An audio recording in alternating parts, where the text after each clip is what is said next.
வணக்கம் மக்களே, welcome to voice time. Voice டைமில் பார்த்தீங்கன்னா நம்ம இப்போது ஐபிஎல் 2026ஓட ரிட்டென்ஷன் அண்ட் ரிலீஸஸோட ப்ரிவியூ பார்த்துட்ருக்கோம்.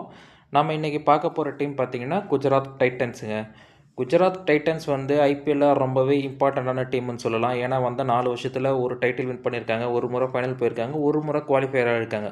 ஒரு வருஷம் மட்டும்தான் அவங்க குவாலிஃபையர் ஆகாமல் இருந்திருக்காங்க. ஸோ அது மட்டும் இல்லாமல் பார்த்தீங்கன்னா நம்ம இந்தியாவோட டெஸ்ட் அண்ட் ஓடியோட கேப்டன் சுமன் கில் தான் இந்த குஜராத் டைட்டன்ஸுக்கும் கேப்டன்ஷிப் பண்ணுறாரு. ஸோ அந்த வகையிலையும் இந்த டீம் வந்து கொஞ்சம் இம்பார்ட்டன்ஸ் கிடைக்குது. ஸோ இந்த டீமில் லாஸ்ட் இயர் பார்த்தீங்கன்னா 2 பேர் இன்ஜுரி ரிப்ளேஸ்மெண்ட்டாக வந்திருந்தாங்க. ஒருத்தர் வந்து குசால் மெண்டிஸ், இன்னொருத்தர் தசுன் சனகா. குசால் மெண்டிஸ் பார்த்தீங்கன்னா ஜோஸ் பட்லருக்கு பதிலாக டெம்பரவரி ரீப்ளேஸ்மெண்ட்டாக வந்திருந்தார். ஸோ இந்த வருஷம் ஜோஸ் பட்லர் கண்டினியூ பண்ண போகிறாரு. அண்ட் தென் டசுன் சனகா பார்த்தீங்கன்னா கிளென் பிலிப்ஸுக்காக வந்திருந்தார். எனிவேஸ் எனக்கு தெரிஞ்சு கிளென் பிலிப்ஸ் தான் கண்டினியூ பண்ண போகிறாரு. 2 crore அவர் வந்து சூப்பரான பிளேயருங்க, அதனால் அவர் தான் கண்டினியூ பண்ண போகிறாரு. ஸோ பாசிபிள் ரிலீஸ் இவங்களுக்கு யார் யார் இருக்கும் அப்படின்னு பார்த்தீங்க அப்படின்னா, ஃபஸ்ட் பிளேயராக நான் சொல்கிறது அனுஷ் ராவத்துங்க. 30 லட்சம் பேஸ் ப்ரைஸில் எடுத்தாங்க, பட் அவர் ரிலீஸ் பண்ணிவிடுவாங்கன்னு நான் நினைக்கிறேன். அண்ட் தென் மணிபால் வருங்க. அவர் 2018 விளையாண்டுட்டு இருக்காரு. பட் இருந்தாலும் இன்னும் ஒன்றும் பெருசாக அவர் கிளிக் ஆகலைங்க. 2024-25 ரஞ்சி சீசனில் ஒரு ட்ரிபிள் செஞ்சுரி அடித்து லைம்லைட்டுக்கு வந்தார். ஸோ அந்த ஆக்ஷனில் பார்த்தீங்கன்னா 1.7 crore வந்து குஜராத் எடுத்தாங்க. பட் அவரை பெருசாக விளையாட வைக்கலைங்க. எனக்கு தெரிஞ்சு அவரே ரிலீஸ் பண்ணிடுவாங்கன்னு நினைக்கிறேன். அண்ட் தென் ஜெயந்த் யாதவ்ங்க 75 lakhs போட்டு எடுத்திருந்தாங்க. அவர் ரிலீஸ் பண்ணிடுவாங்கன்னு நான் நினைக்கிறேன். ஏன்னா 2013 பார்த்தீங்கன்னா அவர் 20 கேம் விளாண்டுருக்காரு, 8 விக்கெட் எடுத்திருக்காரு, மொத்தமாகவே ஒரு 40 ரன் தாங்க அடிச்சிருக்காரு. ஸோ அவரையும் விட்டுருவாங்கன்னு நினைக்கிறேன். ஏன்னா அங்கே off spinner already Washington Sundar இருக்கார், ரவிஷா கிஷோர் இருக்கார். ஸோ நல்ல ஸ்பின்னர்ஸ் இருக்கிறதுனால அவரை கண்டிப்பாக வெளியில் விட்டுருவாங்க. அண்ட் தென் கரீம் ஜனத்ங்க, ஆப்கானிஸ்தானை சேர்ந்தவர், ஒரு மீடியம் ஃபேஸ் ஆல்ரவுண்டர். அவர் 75 லட்சம் ரூபாய்க்கு வாங்கியிருந்தாங்க. அவரையும் வெளியே விட்டுருவாங்க. அப்புறம் அனதர் ஒன் பார்த்தீங்கன்னா இஷாந்த் சர்மா. ஐபிஎல்லோட நல்ல எக்ஸ்பீரியன்ஸான கேம்பெயினர் தான். பட் இருந்தாலும் அவர் வந்து age factor and last year form காரணமாக இஷாந்த் சர்மாவை வெளியே விட்டுருவாங்கன்னு நினைக்கிறேங்க. அவர் ஒரு 75 லட்ச ரூபாய்க்கு எடுத்திருந்தாங்க. அண்ட் தென் குல்வந்த் கஷ்ரோலியான்னு ஒரு பிளேயர் இருக்காருங்க, 30 லட்சத்தை எடுத்துருங்காங்க. அவரையும் வெளியே விட்டுருவாங்கன்னு நினைக்கிறேங்க. ஸோ இவங்களெல்லாம் வெளியே விடுறது மூலமாக பார்த்தீங்கன்னா அவங்களுக்கு ஒரு 4.5 crore கிடைக்குங்க. அண்ட் தென் ஆக்ஷனில் போகிறதுக்கு இந்த வருஷம் அவங்களுக்கு கிடைக்க போகிறதுக்கு ஒரு 5 கோடி, மொத்தமாக ஒரு 9 கோடி இருக்கும். இதை வச்சு தான் இவங்க வந்து இந்த மினி ஆக்ஷனுக்கு போகிற மாதிரி இருக்குங்க. ஏன்னா ஆல்ரெடி அவங்களுக்கு டீம் செட் ஆகி தாங்க இருக்குது, பெருசாக சேஞ்சஸ் எதுவும் பண்ண தேவையில்லை. ஒரு சில பிளேஸ் மட்டும்தான் அவங்களுக்கு வந்து பேக்கப்ஸ் எடுக்க வேண்டியிருக்குங்க. ப்ரைமரி லெவலில் எந்த இஷ்யூவும் கிடையாது, அவங்க பேக்கப்ஸ் மட்டும் எடுக்கிற மாதிரி இருக்கும். ஸோ அதுக்கு இந்த அமௌண்ட்டு போதுமானதாக இருக்கும்னு நினைக்கிறேன். ஸோ அவங்களோட ப்ராபபிள் 11 என்னென்னு பார்த்தோம் அப்படின்னா, ஃபஸ்ட்டு ஜோஸ் பட்லருங்க.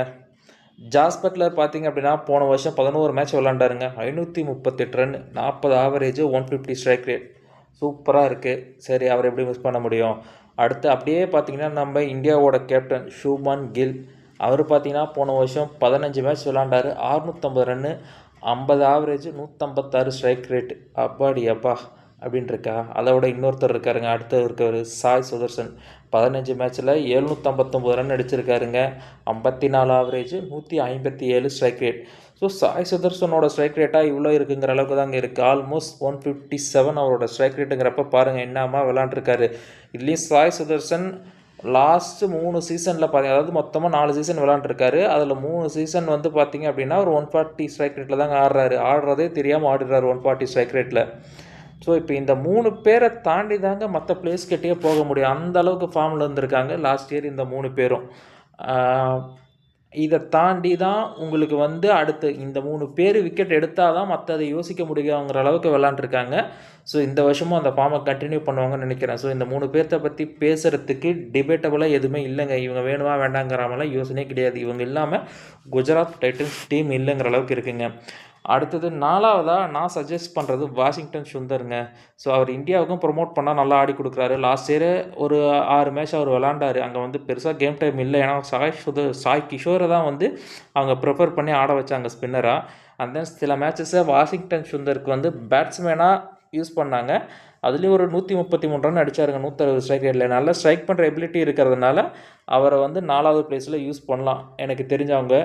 அண்ட் தென் 5வது நம்மளோட தமிழ் பாய் தாங்க ஷாருக் கான். ஷாருக் கான் லாஸ்ட் இயர் வந்து பெருசாக பர்ஃபார்ம் பண்ணலங்க. ஸ்ட்ரைக் ரேட் டீசெண்டாக இருந்தது, 180 ஸ்ட்ரைக் ரேட். பட் அவருக்கு இப்போ ரன்னு பார்த்தீங்கன்னா ஒரு ஸ்ட்ரைக் ரேட்டோட கம்மிங்க. 180 ஸ்ட்ரைக் ரேட்டில் ஆடிருக்காரு, 179 ரன்ஸ் தான் அடிச்சிருக்காரு. 15 மேட்ச் இத்தனைக்கும் விளாண்டுருக்காருங்க.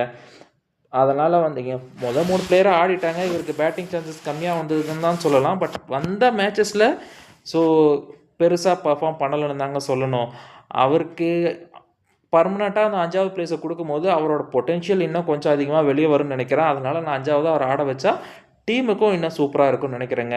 அண்ட் தென் 6வதாக நான் வந்து சஜஸ்ட் பண்ணுற பிளேயர் பார்த்தீங்கன்னா ஷெஃபன் ருதர்ஃபோர்ட். லாஸ்ட் இயர் அவர் ஆட வச்சாங்க, 13 மேட்ச் விளாண்டாரு, ஒரு 291 ரன்ஸ் அடித்தாருங்க 157 ஸ்ட்ரைக் ரேட்டில். இவரும் நல்ல ஸ்ட்ரைக் ரேட்டில் ஆடக்கூடிய பிளேயர் தான், வெஸ்ட் இண்டீஸை சேர்ந்தவர். ஸோ அவரை வந்து அந்த பிளேஸில் ஆட வைக்கலாங்க. அடுத்தது பார்த்திங்கன்னா ராகுல் திவாட்டியாங்க. ஸோ ராகுல் திவாட்டியா இவரை பற்றி என்ன சொல்கிறதுன்னு தெரிலங்க. ஏன்னா 2022 இந்த டீமுக்காக ஆடிட்டுருக்காரு. ஸோ வந்ததுலேருந்து வந்து பார்த்திங்கன்னா பேட்ஸ்மேனாக ஆடிட்டுருக்காரு. பேட்ஸ்மேனானாலும் ஒரு முழு நேரம் பேட்ஸ்மேனாக ஆடுறாங்களா, யூஸ் பண்ணுறாங்களா குஜராத் டைட்டன்ஸ்னு கேட்டால் கிடையாதுங்க. மேட்சை ஃபினிஷ் பண்ணணும், கடைசி 3 ஓவர் 4 ஓவர் இருக்கும்போது மட்டும்தாங்க உள்ளே வராரு. அந்த டைமில் என்ன கான்ட்ரிபியூட் பண்ண முடியுமோ அதை மட்டும் கான்ட்ரிபியூட் பண்ணுறாருங்க. இவர் ஒரு நல்ல லெக் ஸ்பின்னருங்க. இவரை ஏன் பவுலிங் ஆப்ஷனாக யூஸ் பண்ண மாட்டுறாங்க குஜராத்னு எனக்கு தெரில. ஸோ இது வரைக்கும் ஐபிஎல்லில் பார்த்தீங்கன்னா 108 மேட்ச்சில் 32 விக்கெட் எடுத்திருக்காருங்க. இதில் லாஸ்ட்டாக வந்து பார்த்தீங்கன்னா 4 சீசனில் 60 மேட்சாக வந்து குஜராத்துக்கு ஆடி இருக்கிற ஒரு மேட்ச்சில் எந்த மேட்ச்லையுமே இவர் பவுலிங் போடல. ஸோ அப்படி பார்த்தா அதுக்கு முன்னாடி விளாண்ட ஒரு 48 மேட்சஸில் இவர் 32 விக்கெட் எடுத்திருக்காரு. அந்தளவுக்கு பவுலிங்கில் எபிலிட்டி உள்ள பிளேயர் தான். பட் ஏன் இவருக்கு பவுலிங் கொடுக்க மாட்டுறாங்க குஜராத்தில் அப்படிங்கிறது தெரியல. எனிவேஸ் அவங்களோட ஃபினிஷிங் பேட்டர் ராகுல் திவாட்டியா தான், அதில் எந்த சேஞ்சஸும் இருக்க போகிறதில்ல. அடுத்து வரப்போகிற பிளேயர் 8th பிளேஸில் பார்த்தீங்கன்னா ராஷித் கான்ங்க. ராஷித் கான் வந்து லாஸ்ட் இயர் அவரோட பெஸ்ட்டில் இல்லை. பட் அவர் பெஸ்ட்டில் இருந்தார் அப்படின்னா அந்த டீமுக்கு வந்து ரொம்ப ரொம்ப நல்லதுங்க. லாஸ்ட் இயர் 15 மேட்ச் விளாண்டாரு, 9 விக்கெட் தாங்க எடுத்தார். எக்கானமி பார்த்திங்கன்னா எப்பவும் போடுறத விட கொஞ்சம் அதிகங்க, 9.35 இருந்தது last year. So Rashid Khan அந்த பழைய பன்னீர்செல்வமாக வந்தால் குஜராத் டைட்டன்ஸுக்கு ரொம்பவே பெட்டராக இருக்குங்க. அடுத்தது 9th வந்து லாஸ்ட் இயர் பர்பிள் கப் வின்னருங்க பிரதீஷ் கிருஷ்ணா. இப்போ இந்தியன் டீம் செட்டப்லேயும் இருக்கார். ஸோ அவருக்கு கான்ஃபிடன்ஸும் ஹையாக இருக்கும். ஸோ அவர் தான் அடுத்ததாக விளையாட போகிறாரு. அந்த 10th முகமது சிராஜுங்க. முகமது சிராஜ் லாஸ்ட் இயரும் சூப்பராக பண்ணியிருந்தார். ஒரு 15 மேட்ச்சில் 16 விக்கெட் எடுத்திருந்தார். பட் என்னென்னா வந்து அவர் இப்போது இந்தியாவில் வந்து பும்ராக்கு அடுத்தது ஒரு பெஸ்ட் பவுலர் அப்படின்னா ஃபாஸ்ட்டில் இப்போது கரண்ட்டாக இருக்கிறதுல முகமது சிராஜ் தாங்க சொல்லணும். அவ்வளோ மேட்ச் விளாட்றாரு, அவ்வளோ ஓவர்ஸ் போடுறாரு எல்லா ஃபார்மெட்லையும். ஆஸ் ஆஃப் நவ் T20 ஃபார்மெட்டில் இல்லை, one day and test format தான் விளாட்றாரு. அதுலேயும் அவருக்கு என்ன பெஸ்ட்டை கொடுக்க முடியுமோ கொடுத்துட்ருக்காருங்க. ஸோ அவர் தான் அந்த பிளேஸில் விளையாட போகிறாரு. அடுத்ததாக ஷாய் கிஷோருங்க. ஷாய் கிஷோர் லாஸ்ட் வருஷமாக பார்த்தீங்கன்னா 15 மேட்ச்சில் 19 விக்கெட் எடுத்திருந்தார். அவங்க வந்து லீடிங் ஸ்பின்னராக பார்க்குறது ராஷித் கானுக்கு அப்புறம் ஷாய் கிஷோர் தாங்க. ஏன்னா அவங்க வாஷிக்கே ஓவர் கொடுக்கறது இல்லைங்க. ஸோ அதனால் ஷாய் கிஷோர் இந்த வருஷமும் ராக் பண்ணுவார்னு நம்பலாம். ஸோ இவங்களுக்கு வந்து பார்த்திங்க அப்படின்னா இம்பேக்ட் பிளேயராக விளையாடுறதுக்கு நிறைய ஆப்ஷன்ஸ் இருக்குங்க. ககிசோ ரபாடா வெளியில் இருக்கார், கிளென் பிலிப்ஸ் வெளியில் இருக்கார். கிளென் பிலிப்ஸ் பார்த்திங்கன்னா அவர் வந்து ஓவரும் போடுவார், விக்கெட் கீப்பிங்கும் பண்ணுவார், அதை விட நல்லா ஃபீல்டிங்கும் பண்ணுவார். ஸோ அவர் இருக்கார். அண்டு மனவ் சுத்தார்னு ஒரு பிளேயர் இருக்காருங்க, இந்தியன் ஏ செட்டப்லலாம் இருக்கார், இப்போ ரெகுலராக விளையாடுறாரு. ஸோ அவர் ஒரு ஸ்பின் பவுலர், அவர் இருக்கார். குர்னூர் சிங் பிரார்னு சொல்லிட்டு ஒரு ஃபாஸ்ட் பவுலர் வச்சுருக்காங்க, அவரும் நல்ல பவுலர் தான், பஞ்சாபை சேர்ந்தவர். அண்ட் அஷத் கான் இருக்கார். அஷத் கான் மும்பையில் இருக்கும்போது கொஞ்சம் டீசெண்டாக பண்ணிட்டு இருந்தார். லாஸ்ட் இயர் இவங்களுக்கும் கொஞ்சம் டீசெண்டாக கிடைக்கிற மேட்சஸில் டீசெண்டாக பர்ஃபார்ம் பண்ணார், அவர் இருக்காருங்க. அண்ட் தென் நிஷாந்த் சித்துன்னு சொல்லிட்டு ஒரு இந்தியன் பேட்டிங் ஆல்ரவுண்டர் வச்சுருக்காருங்க. இப்போ கரண்ட்டாக சவுத் ஆஃப்ரிக்காவுக்கு எகென்ஸ்டாக செலக்ட் ஆகிருக்கிற இந்தியன் ஏ ஸ்குவாடில் கூட அவர் இருக்காருங்க. அவர் ஒரு பேட்டிங் ஆல்ரவுண்டருங்க. அவரால் ஸ்பின் பவுலிங்கும் போட முடியும், டீசெண்டாக பேட்டிங் ஆட முடியும், அவர் வச்சுருக்காங்கங்க. பட் இதை தாண்டி இவங்களுக்கு இந்த ஆக்ஷனில் என்ன ரெக்குவயர்மெண்ட்ஸ் இருக்குது அப்படின்னு பார்த்தீங்க அப்படின்னா ஒரு நல்ல இந்தியன் மிடில் ஆர்டர் பேட்ஸ்மேன் கிடைச்சா அவங்களுக்கு இன்னும் ஓகேங்க. ஏன்னா வாஷிங்டன் சுந்தர், ஷாருக் கான், ஷெஃபன் ருதர்ஃபோர்ட், ராகுல் திவாட்டியா இருக்காங்க. இவங்க யாருமே பிக் நேம்ஸ் கிடையாது, வாசி பிக் நேம்ஸ் தாங்க. பட் இன்னும் ஐபிஎல்லில் பேட்ஸ்மேனாக அந்தளவுக்கு அவர் ப்ரூவ் பண்ணலை.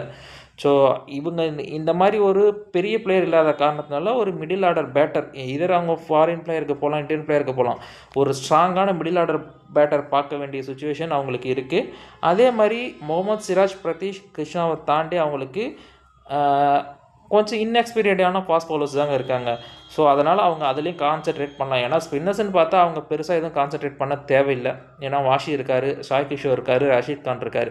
இவங்களை தாண்டி வேறு ஒரு ஸ்பின் அட்டாக் அவங்க போகணுன்னு அவசியம் இல்லை.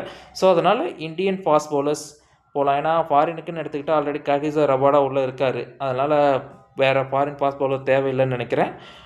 இந்தியன் ஃபாஸ்ட் பவுலர்ஸ் போனால் நல்லாயிருக்கும். அதேமாதிரி ஒரு 1 or 2 பேட்டர்ஸ் நல்ல மிடில் ஆர்டர் ஆடக்கூடிய பேட்டர்ஸ் பார்த்தாங்கன்னா இவங்க டீம் இன்னும் கன் மாதிரி இருக்குங்க. இன்னொரு பிளே ஆஃப்ஸ் இவங்கக்கிட்ட எதிர்பார்க்கலாம். Thank you case, kindly support voice time.